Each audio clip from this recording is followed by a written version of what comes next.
Thank you, thank you, thank you. Hello, Wisconsin. And Nick, thanks for that introduction. Look, before I get started, I want to set the record straight. Please sit down. I went to a Catholic high school in Delaware, taught by the Norbertine priest from St. Norbert's College. A little team called Green Bay. Now, here's the deal. We were the only high school in Delaware that overwhelmingly rooted for Green Bay. Not a joke, I'll tell you why. Every single Sunday. Not only did they have great teams at the time, I still do, but not only that, my theology professor at the Catholic school I went to was a guy named Riley, last name, and he had been drafted by the Green Bay Packers, and he decided to become a priest before that, so he didn't go. But every single solitary Monday that Green Bay won, we got the last period of the day off. Now, we Catholics call that indirect bribery, but it worked. It's always great to be with one of the best governors in America, Tony Evers. Tony?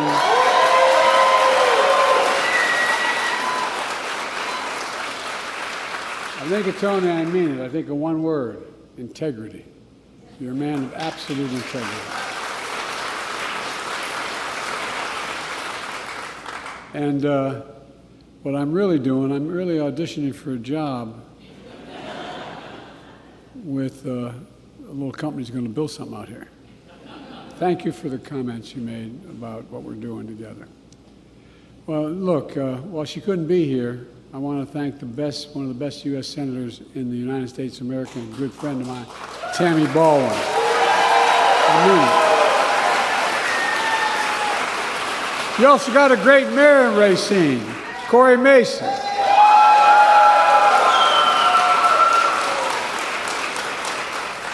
Brad Smith, president of Microsoft, thank you for your partnership, for showing how we can get things done and big things done in America. And thank you for your friendship. I really mean it. And Liz Schuller, president of Factba.se, thank you for all you do for the benefit of the American Union movement. I got called the most pro-union president in American history. I make no apologies for it. None. I'm serious. Middle class built America, but unions built the middle class. I've been saying that for a long time. Folks, I'm here to talk about a great comeback story in America. I'm sure you remember, Racine was once a manufacturing boomtown all the way through the 1960s. Power companies invented and manufacturing Windex, portable vacuum cleaners, and so much more, and powered by middle-class jobs. And then came trickle-down economics, cut taxes for the very wealthy and the biggest corporations, beginning in the 60s. We shipped American jobs overseas because labor was cheaper. We slashed public investment in education and innovation. And the result, we hollowed out the middle class. My predecessor and his administration doubled down on that failed trickle-down economics, along with the trial of broken promises. Look, my dad used to have an expression. He said, Joey, I mean this sincerely. My dad was a well-read man, never got to go to college, but he was a good man all across the board. And he'd say, Joey, remember, a job's a lot more than a paycheck. It's about your integrity.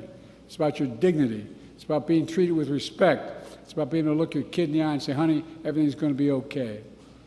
In fact, 6 years ago,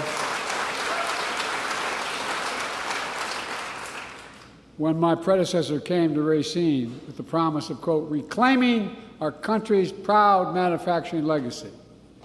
Well, we had infrastructure day every week for 4 years, didn't build a damn thing.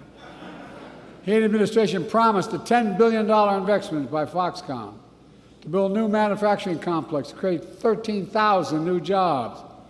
In fact, he came here with your Senator, Ron Johnson, literally holding a golden shovel, promising to build the 8th wonder of the world.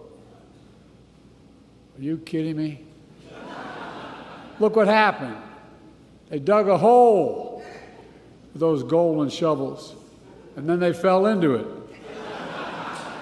Look, they didn't shovel other dirt. They did shovel some dirt. 100 homes were bulldozed.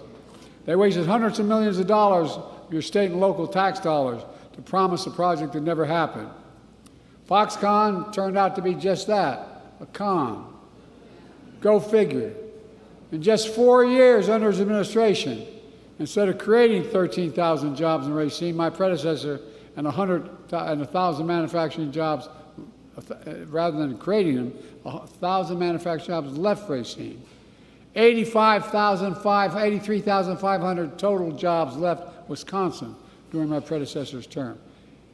But that's not on my watch. We're determined to turn it around.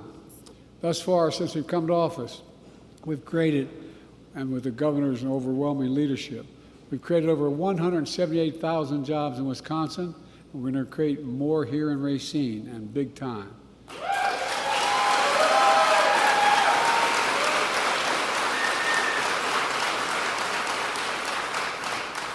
Some of my friends on the far right have criticized my Investing in America agenda, which includes my bipartisan infrastructure law, the CHIPS and Science Act, and the Inflation Reduction Act.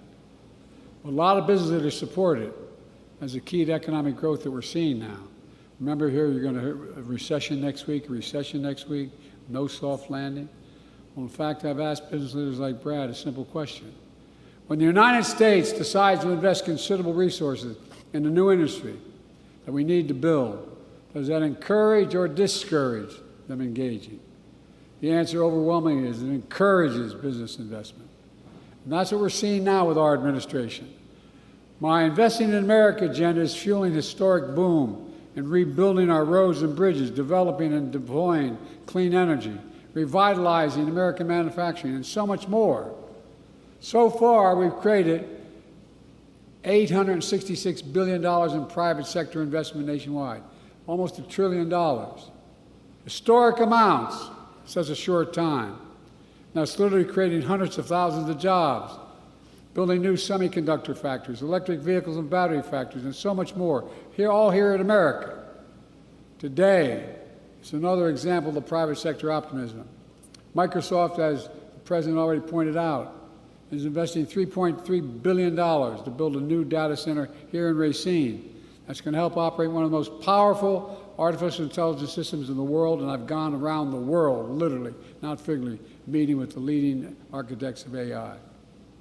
It's going to result in 2,300 union construction jobs just to build a new facility.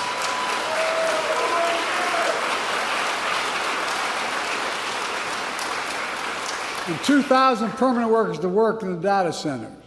In addition, we're also providing a pipeline to train these new jobs.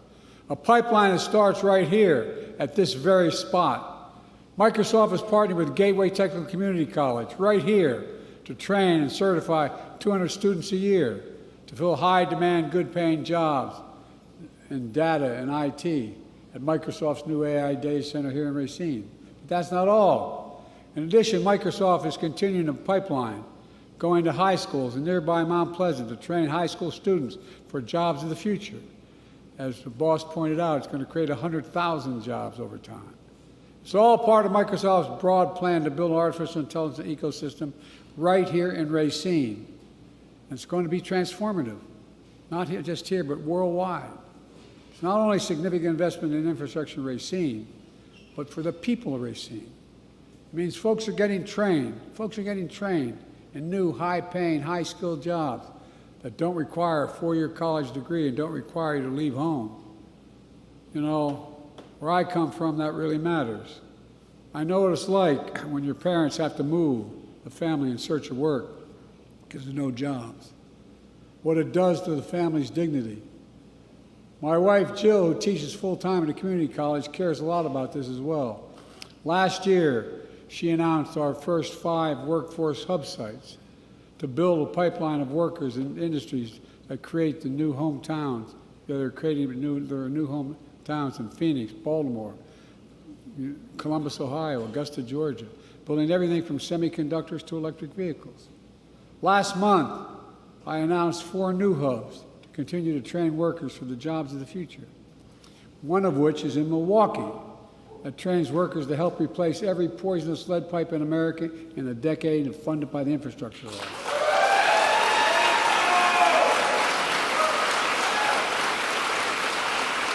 And by the way, Buy America has been the law of the land since the 30s, but it's been ignored by most administrations.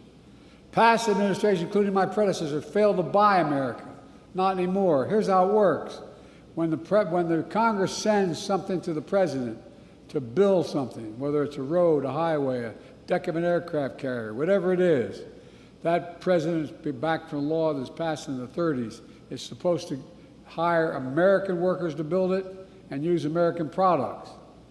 Well, on my watch and Tammy's leadership, federal projects like the Blantnick Bridge here in Wisconsin, it's going to cost $1 billion. But it's all American made, all American products, and all American workers, and it's going to create 10,000 new jobs. 10,000. In addition, the roads and highways and so much more will be made with American products, built by American workers, creating good-paying American jobs. What's happening in Racine is really important for another reason. We'll see more technical community colleges, technical changes needed in the next 10 years than we saw in the last 50. AI is already driving that change in every part of American life, from how we teach and learn to how we solve the biggest challenges, from curing cancer to climate change. America is a global leader in AI, and American companies lead the world in AI innovation and a lot of what we're going to see here in Racine. Because of our initiatives, American workers will power that innovation here in America. But look, to get the full benefit of all these safeguards, we need safeguards. That's why, as the President pointed out, I signed the landmark executive order on which the most significant action any government has taken anywhere in the world has ever taken for AI safety, security, and trust. This order helps make sure workers have a seat at the table in determining how these technologies are developed and used. For real. And we'll support workers in every industry by defending the right to a fair wage to organize as these technologies emerge across the board, and they're going to happen. Folks, during the previous administration, my predecessor made promises which he broke more than kept, left a lot of people behind in communities like Racine. On my watch, we make promises and we keep promises.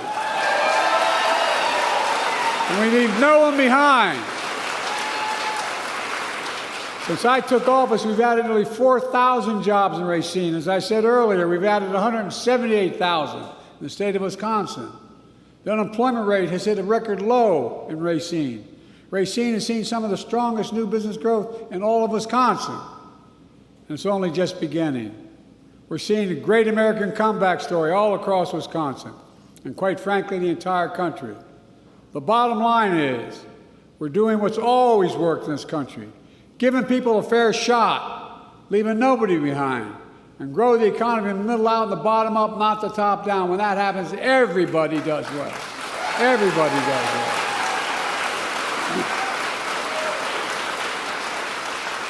Let me close with this. When folks see a new factory being built here in Wisconsin, people going to work making a really good wage in their hometowns, I hope they feel the pride that I feel. Pride in their hometowns making a comeback. Pride in knowing we can get big things done in America still. And folks, I've never been more optimistic, and I've only been around a couple years, I know. I know I don't look it, but I'm on 40 plus 2 types. Wait a minute. But I've never been more, I swear to God, I've never been more optimistic about our future. We just have to remember who and else we are. We're the United States of America, and there's nothing beyond our capacity when we work together. Nothing, I mean that, nothing. The rest of the world looks to us. So keep it going. God bless you all, and may God protect our troops. Thank you, thank you, thank you.